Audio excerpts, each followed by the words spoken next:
What's going on, guys? Welcome back to my channel, the number one place for all things Toronto GTA real estate. If you're planning to start a new hustle or a side business, you might be thinking about real estate. After all, some 10,000 people search every month how to become an agent in Toronto alone. And those who take the leap join the province's estimated 78,000 realtors. So compared to other careers with similar earning potential, it's relatively easy to become a real estate agent. And there are a lot of perks too, like being your own boss, meeting new people, seeing beautiful properties, and helping people through one of the biggest milestones of their lives. But still, building a successful real estate career is much more work than you could imagine. So in today's video, we're gonna take a closer look on what it takes to become a realtor, my personal experience being a real estate agent in the past 2 years, and I'm gonna help you guys decide whether real estate is right for you or not. So these are the things that I wish I knew before I enrolled into these real estate courses. So don't become a realtor if, number one, you're lazy. So if you're looking for easy money because you're a natural born salesperson and you have a great network of people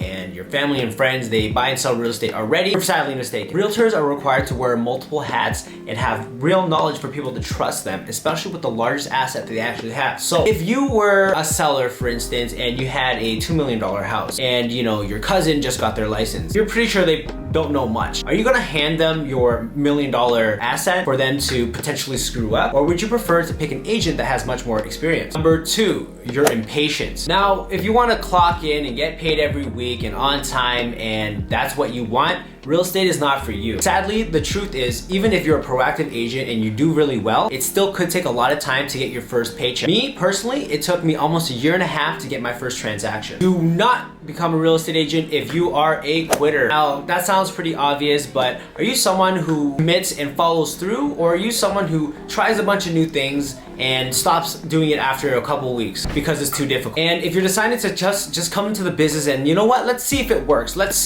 hope for the best, and let's let the pieces fall where they may, then real estate probably isn't for you. Number one thing is you have to be committed to a course of action and follow through. Okay, number 5, do not become an agent if you are not ambitious and driven. Okay, I know all of these sound obvious, but are you someone who does have the drive? Because honestly, there have been so many times where I personally wanted to quit, but I just told myself, no, keep going, bro. You got this. All right, you got this, right? Are you able to tell yourself that and pick up the pieces even when you're put into a position where you have no knowledge, you feel stupid, and you just want to crawl into a ball and die? No, those are the times that you are learning, right? You have to fall and make mistakes in real estate. That's how the best learn, and they just gotta stick it out. Number 6. So a lot of people are lacking strategic thinking, right? So you're gonna have to be searching sales data every single day. The market's constantly changing, so you're gonna have to know if detached houses are selling, or if condos are selling, or that area in Etobicoke is appreciating much more than that area in Mississauga. You're gonna have to know these things. Are you willing to study this every day? I personally love this. I check it every day for my own house, my mom's house, my sister's house, all these different places. I check on a day-to-day basis, even before I was a realtor.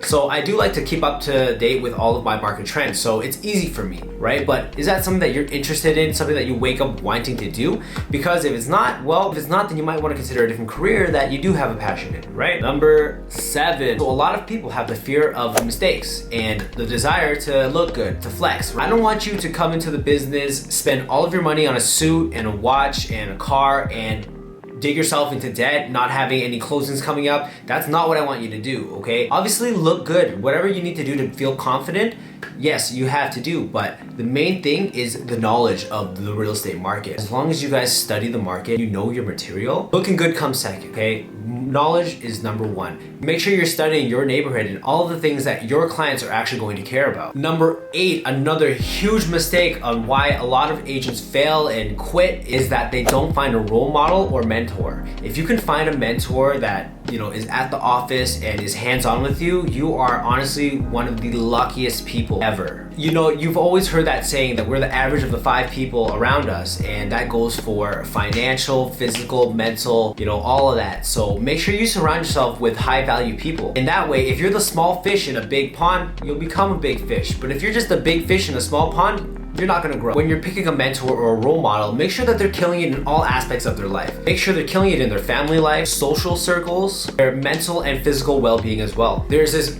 great saying that I've heard, and it is that you are not lacking resources, you are lacking resourcefulness. So how resourceful do you want to get? Me personally, I've done all of my marketing, graphic design, video, I do it all myself, right? And those skills have helped me save a lot of money because any new listing, photos and videos with drone shots, they all cost around $500, right? So I'm saving that every single listing because I've taken the time to study and I've taken the time to go on YouTube and just educate myself. So, resourcefulness is a trait that is absolutely priceless. And honestly, guys, if you want to guarantee failure and just do what the masses do, they don't market themselves, or they market themselves very, very generic and they blend in with the 78,000 realtors that are in Toronto. They don't do any lead generation. They're not actively talking about real estate because you know what? They're not educating themselves on market trends and they're not confident, which is why they don't talk about real estate every day. At the end of the day, it's your job to attract clients and provide them with knowledge and first-class service. And it's funny because most people, they do their courses and they get into the business with absolutely no marketing, no sales, and negotiation skills at all, which essentially that's what real estate is. In this day and age, honestly, you guys are watching this video on YouTube. YouTube is such a great resource to learn absolutely anything. If I wanted to dance, I can learn how to dance. If I wanted to cook, I can learn how to make any recipe on YouTube. If I want to become a good real estate agent, all I have to do is search how to become a good real estate agent. You can find so many different mentors and obviously take it with a grain of salt, but really you can learn anything online now. So you are not lacking resources, you are lacking resourcefulness. 9 or 10, I don't know. I think we're on number 9 now, guys. But a lot of people have the 9 to 5, Monday to Friday mentality. Now, you are no longer an employee. You are an entrepreneur. You are a business owner as a real estate agent. So we operate 24/7. You're at the mercy of your clients. If you're gonna tell them that,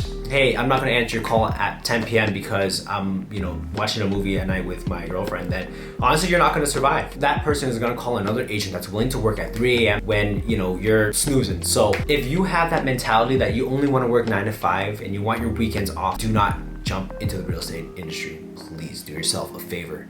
Find something you're actually passionate about that you can do Monday to Friday, 9 to 5, and you'll be happy. You'll live a great life. Number 10, all right? A lot of them do not set realistic goals. So obviously, we all want to make the $1 million, right? But you got to set realistic goals. Okay, so if you want $1 million, how many deals is that, right? The average deal right now, let's say, is $1 million. That's the average price of a home in Toronto, a little bit over $1 million.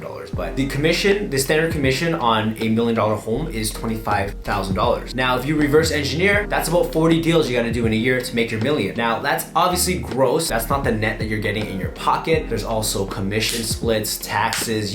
Taxes, those are pretty intense, especially in the commission industry. So not all of that is profit, and budget for that, because when you get your commission checks, the taxes aren't taken away from it. So if you spend all that money and at the end of the year, you don't have that money to pay the tax, man, you're gonna be screwed. All right, so be really careful. Number 11, all right. This last one is probably one of, if not the most important one, and that is discipline. And honestly, guys, if you don't have discipline and the commitment to follow through, you're gonna need much more than this video to succeed, I promise. Organization and punctuality are absolutely vital. Get yourself a watch, get yourself an alarm in the morning. Make sure you write everything down in your calendar, right? Because if you guys are just trying to use your brain and remember everything, you are gonna forget. You're gonna miss appointments, you're gonna miss following up, you're gonna mess up your potential sale just because you weren't organized. So discipline comes a long way, guys. Make sure you're organized, use your calendars, and be on time. So that basically sums up the video, guys. With all of that being said, I asked you guys a question. Do you still want to be a real estate agent? Do you think you're really cut out for it? Are you willing to study the market every day? Are you willing to do social media marketing? Are you willing to make content, real estate content? Is that something you're passionate about? Is something you want to wake up doing and serving your clients? And honestly, if it's not for you, if you think after watching this video you don't want to become an agent anymore, that is absolutely fine, guys. Find something that you're passionate about, that you wake up super excited, pumped about doing. Because if you're not, then whatever job you're doing right now is not sustainable, guys. Be realistic with your goals. If you're gonna do it, please follow through, guys. Don't be one of those people that start 1, 2, 3 courses and then they give up. You're literally just wasting your time, your money. So if you're gonna do it, stay committed, keep grinding, guys. As always, I'm Victor. Thank you so much for watching, and I'll see you guys next Sunday.